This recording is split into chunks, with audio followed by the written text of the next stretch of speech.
నమస్కారం ETV news కు స్వాగతం ముందుగా ముఖ్యాంశాలు ఏపీలో క్వాడ్స్ సిలికా శాండ్ అక్రమాలపై దర్యాప్తు దిశగా అడుగులు గత 5 ఏళ్లలో దోపిడీపై వివరాలు సేకరిస్తున్న అధికారులు పోలవరం నిర్వాసితుల పరిహారంలో లొసుగులు వైసీపీ నేతల నిర్వాహకంతో పక్కదారి దస్త్రాల కాల్చివేతతో కదులుతున్న డొంక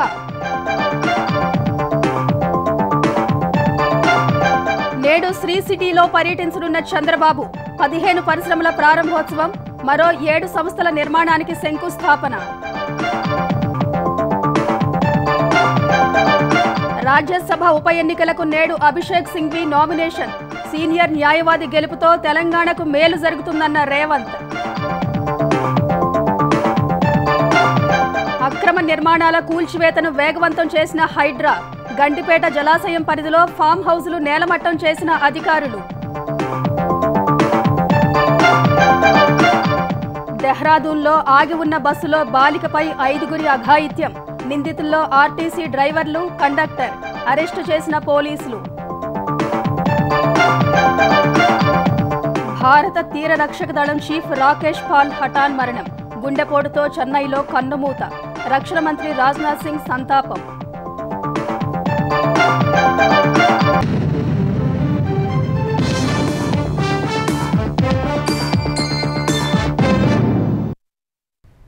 నెల్లూరు తిరుపతి జిల్లాల్లో క్వాడ్స్ సిలికా శాండ్ అక్రమాలపై సిఐడి విచారణ జరిపించే అవకాశాలు కనిపిస్తున్నాయి వైసీపీ హయాంలో జరిగిన దోపిడీ వివరాలను ఆంధ్రప్రదేశ్ గనుల శాఖ సిద్ధం చేస్తోంది లీజ్దారులు విక్రయించే టన్ను సిలికా శాండ్ ధరను 450 రూపాయల నుంచి 1400కు పెంచినట్లు 700 మాత్రమే ఆన్లైన్లో స్వీకరించి మిగిలిన 700 నగదుగా తీసుకున్నారు ఏటా సగటున 18 నుంచి 20 లక్షల టన్నులు విక్రయించగా టన్నుకు 700 చొప్పున వసూలు చేసిన నగదు ఎక్కడికి చేరిందనేది సిఐడి విచారణలో తేలుతుందని గనుల శాఖ వర్గాలు చెబుతున్నాయి వైసీపీ హయాంలో భారీగా జరిగిన ఇసుక దందాపై ఇప్పటికే దర్యాప్తునకు ఆదేశించిన కూటమి ప్రభుత్వం గత 5 ఏళ్లలో క్వాడ్స్ సిలికా శాండ్లో సాగిన దోపిడీపై కూడా సిఐడి విచారణ చేయించనుంది ఇప్పటికే గనుల శాఖ అధికారుల బృందాలు నెల్లూరు తిరుపతి జిల్లాల పరిధిలోని క్వాడ్స్ సిలికా శాండ్ తరలింపులో జరిగిన అక్రమాలపై కీలక సమాచారం రాబట్టారు లీజులతో పాటు అవి లేని చోట్ల ప్రభుత్వ పట్టాభూముల్లో జరిగిన తవ్వకాల్ని పరిశీలించి కొలతలు వేశారు ఆయా చోట్ల వినియోగించిన పర్మిట్లను పరిశీలిస్తున్నారు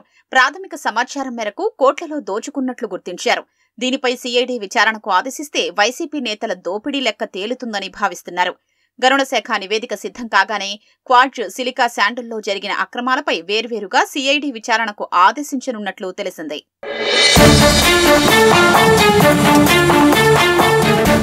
వైసీపీ అధికారంలోకి రాగానే తిరుపతి జిల్లా కోట చిల్లకూరు మండలాల్లోని సిలికా శాండ్ వ్యాపారాన్ని ఆ పార్టీకి చెందిన కీలక పెద్దలు తమ గుప్పిట్లోకి తీసుకున్నారు చెన్నై మైనింగ్ వ్యాపారి బంధువులు Vamana enterprises Vamana future gen private limited Gama enterprises Venkateswara enterprises అనే 4 సంస్థల పేరిట మినరల్ డీలర్ లైసెన్సులు తీసుకున్నారు లీజుల్ని వారి ఆధీనంలోకి తీసుకుని వాటిలో సిలికా శాండ్ తవ్వి 4 ఎండీఎల్స్ కు తరలించేవారు వైసీపీ అధికారంలోకి రాకముందు లీజుదారులు విక్రయించే టన్ను సిలికా శాండ్ ధర 450 రూపాయలు ఉండగా దాన్ని తొలుత 800 తరువాత 1100 చివరకు 1400 రూపాయలకు ఖరారు చేసి దాన్నే ఎన్నికల వరకు కొనసాగించారు లీజుదారులకు టన్నుకు 100 చొప్పున ఇచ్చి వారు నోరెత్తకుండా చేశారు టన్ను 1400కు విక్రయించినా అందులో 700 మాత్రమే ఆన్లైన్లో స్వీకరించి మిగిలిన 700 నగదుగా తీసుకున్నారు లావాదేవీల్లో తేడా రావడం వల్ల 2022 చివర్లో వామన దాని అనుబంధ సంస్థలు సిలికా వ్యాపారం చేయకూడదని వైసీపీ కీలక నేతలు హుకుం జారీ చేశారు తర్వాత ఉమ్మడి నెల్లూరు జిల్లా నేతల్ని రంగంలోకి దించి వ్యాపారం నడిపించారు వీళ్లు కూడా టన్ను 1400 చొప్పునే విక్రయించారు ఏటా సగటున 18 నుంచి 20 లక్షల టన్నులు అమ్మకం చేసినట్లు గుర్తించారు టన్నుకు 700 చొప్పున వసూలు చేసిన నగదు ఎక్కడికి చేరిందనేది కీలకంగా మారింది సిఐడి విచారణలో ఈ గుట్టు వీడే అవకాశం ఉందని గనుల శాఖ వర్గాలు చెబుతున్నాయి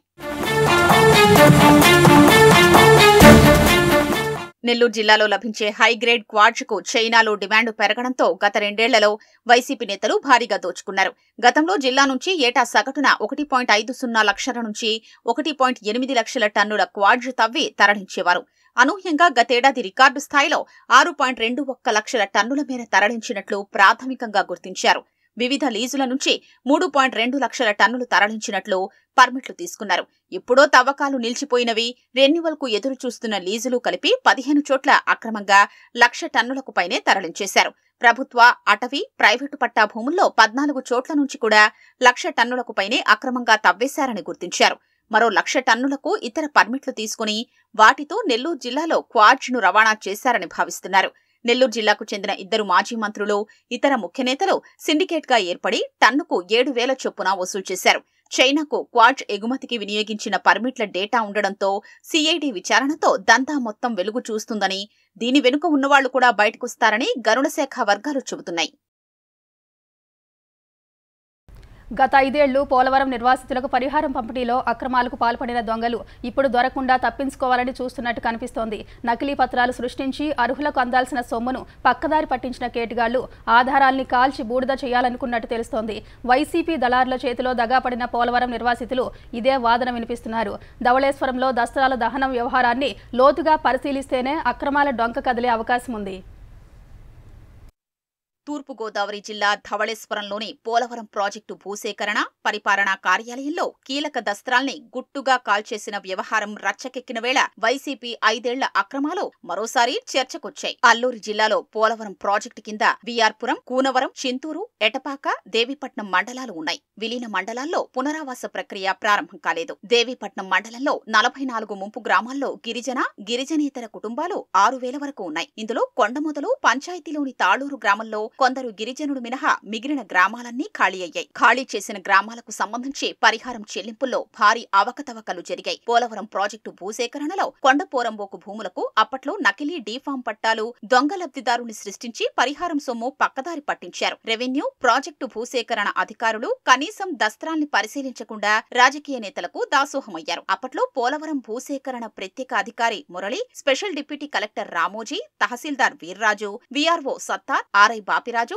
సర్వేయర్, మరో 2 దళారుల పాత్ర ఉన్నట్లు తేల్చి జైలుకు పంపారు. కొందరు బదిలీలు, మరికొందరి సస్పెన్షన్లతో వ్యవహారానికి పాతరేశారు. అప్పట్లో చక్రం తిప్పిన స్థానిక వైసీపీ కీలక నేతతో పాటు దళారుల జోలికి మాత్రం వెళ్లలేదు. దేవీపట్నం మండలం గుబ్బలపాలెంలో 7 గిరిజన రైతులకు అందాల్సిన 2,20,00,000 రూపాయల పరిహారం దారిమళ్లింది. కొయ్యల వీరవరంలోని ఊరకొండ వద్ద 82.37 ఎకరాలకు నకిలీ పత్రాలు సృష్టించి 21 మంది రైతుల పేరుతో 6,17,00,000 మింగేశారు. ధవళేశ్వరంలోని పోలవరం ప్రాజెక్టు పరిపాలనా కార్యాలయానికి సంబంధించిన దస్త్రాలు తగలబెట్టినప్పుడు కీలక అధికారులు సెలవులో ఉండడం, మరికొందరు అందుబాటులో లేకపోవడంతో ఉద్దేశపూర్వక చర్యే అనే అనుమానాలు వ్యక్తమవుతున్నాయి. కారణమన్నీ సంతకాలు లేని జిరాక్స్ పత్రాలేనని అధికారులు శనివారమే తేల్చేసి అత్యుత్సాహం ప్రదర్శించారు. పర్యాటక శాఖ మంత్రి కందుల దుర్గేష్ ఘటనాస్థలిని పరిశీలించి అనుమానాలు వ్యక్తం చేశారు. చిత్తు కాగితాలేనని మీరు ఎలా తేల్చేస్తారని నిలదీశారు. ఎవరినైనా కాపాడే ప్రయత్నం చేస్తున్నారా అంటూ ఆగ్రహం వ్యక్తం చేశారు. అప్పటికి గాని అధికారులకు జ్ఞానోదయం కాలేదు. అంతా పరిశీలించాక వాస్తవాలు వెల్లడిస్తామని మాట మార్చారు. కాకినాడ, తూర్పు గోదావరి, అంబేద్కర్, కోనసీమ, అనకాపల్లి, విశాఖ జిల్లాల పరిధిలో 4,202 కోట్లతో జరగాల్సిన పోలవరం ఎడమ ప్రధాన కాలువ నిర్మాణ పనులు, భూసేకరణ కూడా ధవళేశ్వరంలోని కార్యాలయమే పర్యవేక్షిస్తోంది. కాల్చివేసిన దస్త్రాల్లో ఈ పత్రాలు ఉండొచ్చనే అనుమానాలు వ్యక్తమవుతున్నాయి. దస్త్రాలు కాల్చేసిన ఘటన దుమారం రేపడంతో మన్యంలో భూ పరిహారం అక్రమాల్లో చక్రం తిప్పిన దళారులు కొందరు అజ్ఞాతంలోకి వెళ్లినట్లు తెలుస్తోంది. తూర్పుగోదావరి జిల్లా ధవళేశ్వరంలోని పోలవరం ప్రాజెక్టు కార్యాలయంలో దస్త్రాల కాల్చివేత ఘటనలో 4 ఉద్యోగులను కలెక్టర్ సస్పెండ్ చేశారు. 2 డిప్యూటీ తహసీల్దార్లకు షోకాజ్ నోటీస్ జారీ చేశారు. సీనియర్ అసిస్టెంట్లు Nookaraju, baby, special revenue inspector Kalajyothi, కార్యాలయ సబార్డినేట్ రాజశేఖర్లను సస్పెండ్ చేశారు. డిప్యూటీ తహసీల్దార్లు కుమారి, సత్యదేవిలకు షోకాజ్ నోటీసులు జారీ చేశారు. పోలవరం ప్రాజెక్టు ఎడమ ప్రధాన కాల్వకు చెందిన దస్త్రాలను శనివారం కాల్చివేశారు. దస్త్రాల దహనం వ్యవహారాన్ని తీవ్రంగా పరిగణించిన జిల్లా యంత్రాంగం బాధ్యులపై చర్యలు తీసుకుంది. ధవళేశ్వరం పోలీస్ స్టేషన్లో డిప్యూటీ కలెక్టర్ వేదవల్లి ఫిర్యాదు మేరకు ఎఫ్ఐఆర్ నమోదు చేశారు. ప్రభుత్వ కార్యాలయాల్లో ఫైళ్ల నిర్వహణ, రికార్డుల భద్రతను అత్యంత ప్రాధాన్య అంశంగా ప్రభుత్వం ప్రకటించిన నేపథ్యంలో విధి నిర్వహణలో నిర్లక్ష్యంగా వ్యవహరించే వారిపై శాఖాపరమైన చర్యలు తీసుకుంటామని కలెక్టర్ ప్రశాంతి తెలిపారు. ముఖ్యమంత్రి చంద్రబాబు నేడు తిరుపతి జిల్లా శ్రీ సిటీలో పర్యటించనున్నారు. అక్కడ 15 పరిశ్రమలను ప్రారంభించనున్న చంద్రబాబు మరో 7 పరిశ్రమల నిర్మాణానికి శంకుస్థాపన చేయనున్నారు. మరో 4 పరిశ్రమల ఏర్పాటుపై ఆయా యాజమాన్యాలతో ఒప్పందాలు చేసుకోనున్నారు. ఉదయం 11 గంటల 40 నిమిషాలకు విజయవాడ నుంచి రేణిగుంట విమానాశ్రయం చేరుకోనున్న సీఎం హెలికాప్టర్ ద్వారా సత్యవేడి నియోజకవర్గ పరిధిలోని ప్రత్యేక ఆర్థిక మండలి శ్రీ సిటీకి వెళతారు. అక్కడి బిజినెస్ సెంటర్లో పరిశ్రమల సీఈఓలతో సమావేశం కానున్నారు. దక్షిణ కొరియాకు చెందిన ఎల్జీ కెమ్, ఇజ్రాయెల్కు చెందిన నియోలింక్, జపాన్కు చెందిన నైడిక్, ఓజేఐ, ఇండియా ప్యాకేజ్, జర్మనీకి చెందిన బెల్ పరిశ్రమలను ప్రారంభిస్తారు. మన దేశానికి చెందిన Admire, Autodata, Bombay coated special steels, Epack, ESS, KAY, Evershine, JGI, Trinath, Zen Lenin సంస్థలను కూడా ముఖ్యమంత్రి ప్రారంభించనున్నారు. చైనాకు చెందిన ఎన్జీసీ, బెల్జియం సంస్థ వెర్మేరియన్, జపాన్కు చెందిన ఏజీఎన్పీ పరిశ్రమలకు శంకుస్థాపన చేయనున్నారు. 900 కోట్ల పెట్టుబడులతో ఏర్పాటయ్యే ఈ సంస్థల ద్వారా 2740 మందికి ఉపాధి అవకాశాలు రానున్నాయని ప్రభుత్వం తెలిపింది. మరో 1213 కోట్ల పెట్టుబడులకు సంబంధించి జపాన్, యుఏఈ, సింగపూర్, భారత్కు చెందిన పరిశ్రమల ఏర్పాటుకు ఒప్పందాలు జరగనున్నాయి. శ్రీ సిటీలో పర్యటన అనంతరం నెల్లూరు జిల్లాలో సోమశీల జలాశయాన్ని చంద్రబాబు సందర్శించనున్నారు. రాజ్యసభ ఎన్నికల్లో తెలంగాణ నుంచి కాంగ్రెస్ అభ్యర్థిగా అభిషేక్ మను సింఘ్వీని గెలిపించడం వల్ల రాష్ట్రానికి ఎంతో మేలు జరుగుతుందని ముఖ్యమంత్రి రేవంత్ రెడ్డి అన్నారు. సింఘ్వీ పేరును తాను ప్రతిపాదించిన వెంటనే ఆమోదించినందుకు పార్టీ అధిష్టానానికి ధన్యవాదాలు తెలిపారు. కొత్త రాష్ట్రమైన తెలంగాణ ప్రగతికి తన వంతు తోడ్పడతానని సింఘ్వీ తెలిపారు. ఇవాళ ఉదయం 11 గంటలకు సింఘ్వీ నామినేషన్ దాఖలు చేయనున్నారు.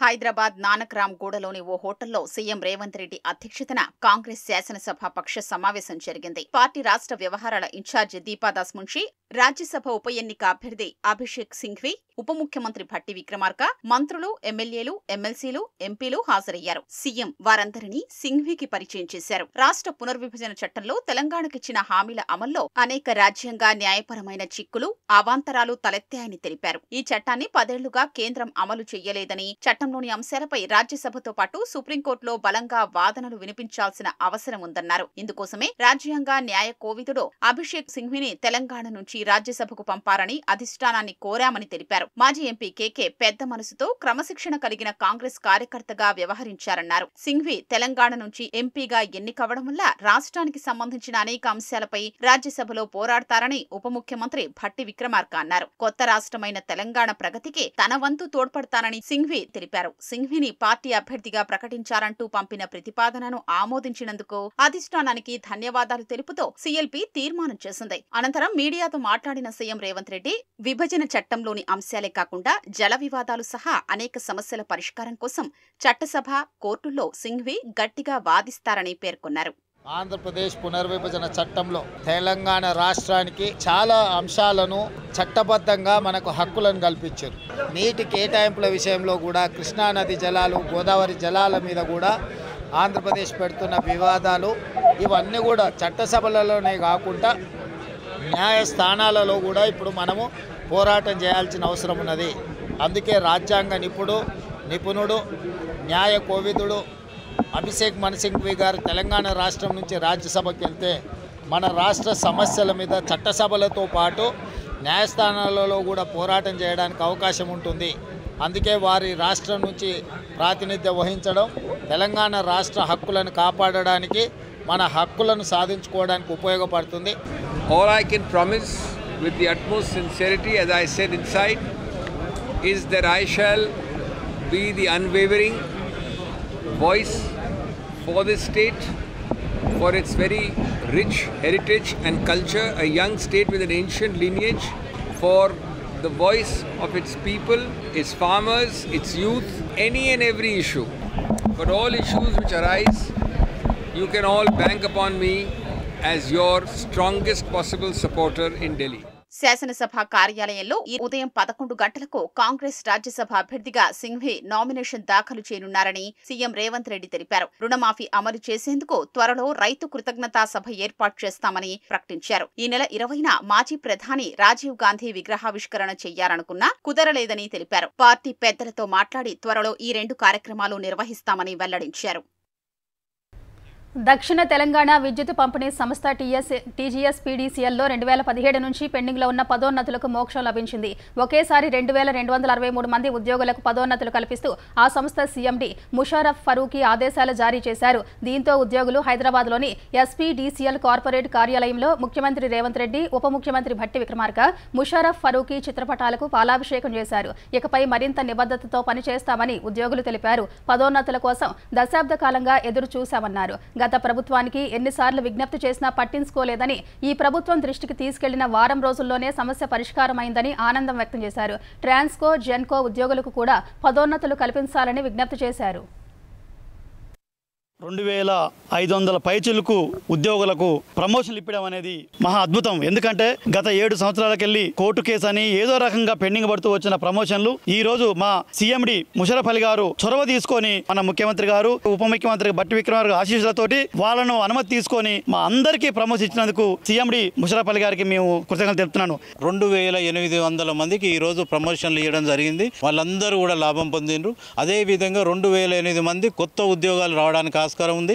వచ్చే నెల అక్టోబర్లో వీటి అన్నిటి కూడా నోటిఫికేషన్ ఇవ్వడానికి ఆస్కారం ఉంది. We really thank the government, CM Revanth Reddy garu and our deputy CM sir Batti sir for promoting so many employees given at a single stroke from JLM to CE. All promotions are being put forward. Thank you sir, thank you so much. Hyderabad మహానగరంలో అక్రమ నిర్మాణాలపై హైడ్రా ఉక్కుపాదం మోపుతోంది. అనుమతులు లేని నిర్మాణాలను కూల్చివేస్తున్న అధికారులు తాజాగా గండిపేట చెరువులోని నిర్మాణాలను కూల్చివేశారు. గండిపేట చెరువుకు సంబంధించి FTL పరిధిలో అక్రమ నిర్మాణాలు చేపట్టగా స్థానికులు హైడ్రా విభాగానికి ఫిర్యాదు చేశారు. హైడ్రా కమిషనర్ రంగనాథ్ ఆదేశాల మేరకు విచారణ జరిపిన అధికారులు అక్రమ నిర్మాణాలు జరిగినట్టు తేల్చారు. బహుళ అంతస్తుల భవనాలను సైతం స్థానిక మున్సిపల్, రెవెన్యూ, వాటర్ బోర్డు, పోలీసుల పర్యవేక్షణలో కూల్చివేశారు. 2009లో మహిళా సర్పంచ్ గ్రామ పంచాయతీ పేరుతో ఇళ్ల నిర్మాణానికి అనుమతులు మంజూరు చేశారు. ఆమె ఇప్పటికీ పాత తేదీలతో భవన నిర్మాణాలకు అనుమతులు మంజూరు చేస్తున్నట్టు అధికారులకు ఫిర్యాదు అందింది.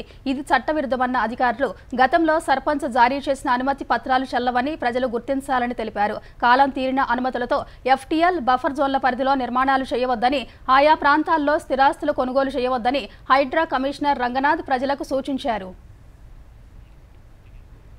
తెలంగాణలో ప్రతి 10 కిలోమీటర్లకు ఒక PHC, ప్రతి 2 గ్రామాలకు సబ్ సెంటర్ ఉండాలనే లక్ష్యంతో పనిచేస్తున్నామని వైద్యారోగ్య శాఖ మంత్రి దామోదర రాజనరసింహ తెలిపారు. సంగారెడ్డి జిల్లా రాఘవపూర్ సరస్వతి మందిరం ఆవరణలో కాశీనాథ్ బాబా నిర్మించిన మల్టీ స్పెషాలిటీ ఆసుపత్రిని నారాయణఖేడ్ ఎమ్మెల్యే సంజీవరెడ్డితో కలిసి మంత్రి ప్రారంభించారు. 90% వైద్య సేవలు జిల్లా పరిధిలోని ప్రభుత్వ ఆసుపత్రుల్లోనే అందించాలనే లక్ష్యంతో వైద్య ఆరోగ్య శాఖ పనిచేస్తుందని దామోదర రాజనరసింహ తెలిపారు. PHCలలో ఇప్పటికే 7 రకాల అదనపు సేవలను ప్రారంభించామని, రానున్న రోజుల్లో మరిన్ని సేవలను అందుబాటులోకి తెస్తామని చెప్పారు.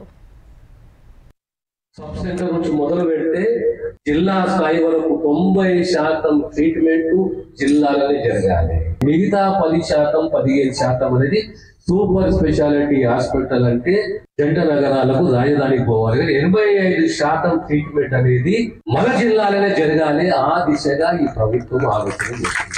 ప్రతి ఇల్లు వైద్య రంగంలో అవగాహనకు రావాలి. గ్రామంలో కనీసం ఒక 15 మంది ఆడపడుచులు వైద్య రంగంలో నిష్ణాతులు కావాలి అనేది ప్రభుత్వం ఒక ఆలోచన.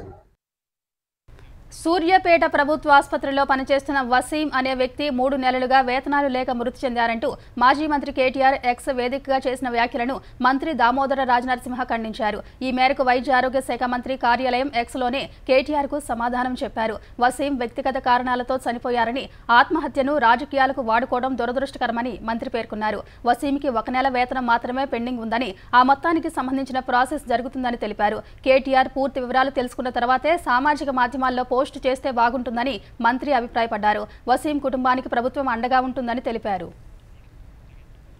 సైబర్ నేరగాళ్ల దోపిడీ కొనసాగుతోంది. వివిధ మార్గాల్లో ప్రజలను మోసగిస్తూనే ఉన్నారు. ఇటీవల విదేశాలకు వెళ్లి వచ్చిన జూబ్లీహిల్స్ ప్రాంతానికి చెందిన ఓ విశ్రాంత ఉద్యోగి నుంచి ఫెడెక్స్ పేరుతో 12,50,000 రూపాయలు కొల్లగొట్టారు. కస్టమ్స్ అధికారులమంటూ ఫోన్ చేసి మీరు వెళ్లి వచ్చిన దేశం నుంచి ఫెడెక్స్ కొరియర్ పార్సిల్లో డ్రగ్స్, విదేశీ నగదు వచ్చాయని బాధితుడికి చెప్పారు. కుటుంబం మొత్తం జైలుకి వెళ్లాల్సి వస్తుందని బెదిరించారు. కేసు నుంచి బయటపడేందుకు సహకరిస్తామని చెప్పి వారి బ్యాంకు ఖాతాలకు నగదు బదిలీ చేయించుకున్నారు. ఇదే తరహాలో సికింద్రాబాద్కు చెందిన IT నిపుణులు నిందితుడికి 200 కోట్ల విలువైన మనీ లాండరింగ్లో ప్రమేయం ఉందని ఆధారాలు లభించాయని చెప్పి బెదిరింపులకు దిగారు. కేసు నుంచి బయట పడేస్తామంటూ 10 లక్షల రూపాయలు కొట్టేశారు. ఫేస్బుక్, వాట్సాప్లో ఆన్లైన్ షేర్ ట్రేడింగ్ పేరిట లింకులు పంపి కొండాపూర్కు చెందిన ఓ సాఫ్ట్వేర్ కన్సల్టెంట్ నుంచి పలు విడతల్లో 5,27 లక్షలు, కేపీహెచ్బీకి చెందిన ఓ వైద్యుడి నుంచి 63 విడతల్లో 8,60 లక్షలు కొల్లగొట్టేశారు.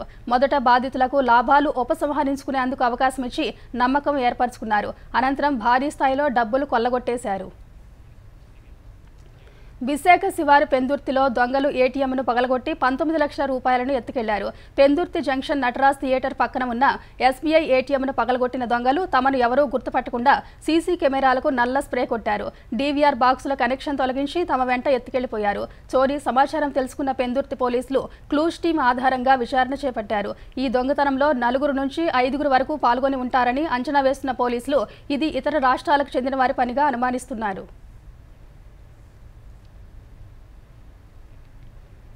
ఆంధ్రప్రదేశ్లో అన్నా క్యాంటీన్లకు మాజీ ఎంపీ గోకరాజు గంగరాజు కోటి రూపాయల విరాళం ఇచ్చారు. మంత్రి నారా లోకేష్ను కలిసి ఈ మేరకు చెక్ అందజేశారు. సీఎం చంద్రబాబు నాయకత్వంలో మెరుగైన ఆంధ్రప్రదేశ్కు బాటలు వేసేందుకు భాగస్వాములు వస్తున్నందుకు సంతోషంగా ఉందని మంత్రి లోకేష్ పేర్కొన్నారు. గోకరాజు గంగరాజు సహకారానికి ధన్యవాదాలు తెలిపారు.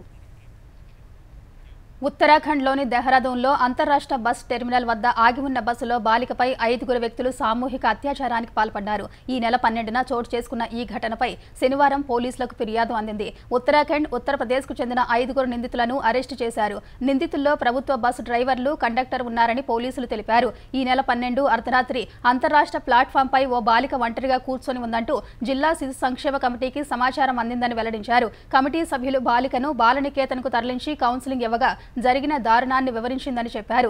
బాలిక ఉత్తరప్రదేశ్ మొరాదాబాద్ నుంచి ఢిల్లీకి, అక్కడి నుంచి దెహ్రాదూన్ వచ్చినట్లు దర్యాప్తులో వెల్లడైందని తెలిపారు. తానొక అనాథనని చెప్పినట్టు వివరించారు. ప్రయాణికులంతా దిగిపోయాక తొలుత డ్రైవర్, కండక్టర్ అఘాయిత్యానికి పాల్పడ్డారని చెప్పారు. తర్వాత పక్కనే నిలిపి ఉంచిన బస్సులో డ్రైవర్లు 2, ఆ తర్వాత బస్టాండ్లోని క్యాషియర్ కూడా అకృత్యానికి వడిగట్టారని ఎస్పీ పేర్కొన్నారు. భారత coast guard ICG director general Rakesh Pal హఠాన్ మరణం చెందారు. ఆదివారం గుండెపోటుకు గురైన ఆయన ఆసుపత్రిలో చికిత్స పొందుతూ తుది శ్వాస విడిచారని రక్షణ శాఖ వర్గాలు తెలిపాయి. రక్షణ మంత్రి రాజ్నాథ్ సింగ్తో కలిసి కోస్ట్ గార్డుకు సంబంధించిన కార్యక్రమంలో పాల్గొనాల్సి ఉండగా తీవ్ర అసౌకర్యంతో చెన్నైలోని రాజీవ్ గాంధీ ప్రభుత్వ ఆసుపత్రిలో చేరారని వెల్లడించాయి. ఈ క్రమంలోనే చికిత్స పొందుతూ మృతి చెందారని పేర్కొన్నాయి. పాల్ మృతి చెందిన విషయం తెలియగానే రాజ్నాథ్ సింగ్ ఆసుపత్రికి చేరుకుని ఆయనకు నివాళులర్పించారు. రాకేష్ పాల్ 34 ఏళ్ల పాటు దేశానికి సేవలందించారు. ఆయన పర్యవేక్షణలో ఐసీజీ అనేక ఆపరేషన్లు చేపట్టింది. పెద్ద ఎత్తున మాదక ద్రవ్యాలు, కోట్ల విలువైన బంగారాన్ని స్వాధీనం చేసుకుంది. గత ఏడాది జులై 19న ఐసీజీ 25వ డైరెక్టర్ జనరల్గా రాకేష్ పాల్ బాధ్యతలు చేపట్టారు. రష్యాలోని కమ్చట్కా తూర్పు తీర ప్రాంతంలో ఓ అగ్నిపర్వతం బద్దలైంది. దాదాపు 5 కిలోమీటర్ల దూరం వరకు లావాను వెదజల్లుతుంది. ఆకాశంలోకి పెద్ద ఎత్తున బూడిద ఎగసిపడుతుండగా ఆ ప్రాంతంలో విమాన రాకపోకల్ని కొంతసేపు నిలిపివేస్తూ కోడ్ రెడ్ను జారీ చేశారు. అగ్నిపర్వతం విస్ఫోటనం చెందక ముందు కమ్చట్కా తూర్పు తీర ప్రాంతానికి చేరువగా భూకంపం సంభవించింది. రిక్టర్ స్కేల్పై భూకంప తీవ్రత 7గా నమోదైంది. అనంతరం ఆ ప్రాంతంలో క్రియాశీలకంగా ఉన్న షివెలుచ్ అగ్నిపర్వతం విస్ఫోటనం చెందిందని రష్యా అకాడమీ ఆఫ్ సైన్సెస్కు చెందిన అధికారులు తెలిపారు. 24 గంటల వ్యవధిలోనే మరోసారి ఇదే ప్రాంతంలో 9 తీవ్రతతో శక్తివంతమైన భూకంపం సంభవించే అవకాశం ఉందని హెచ్చరించారు.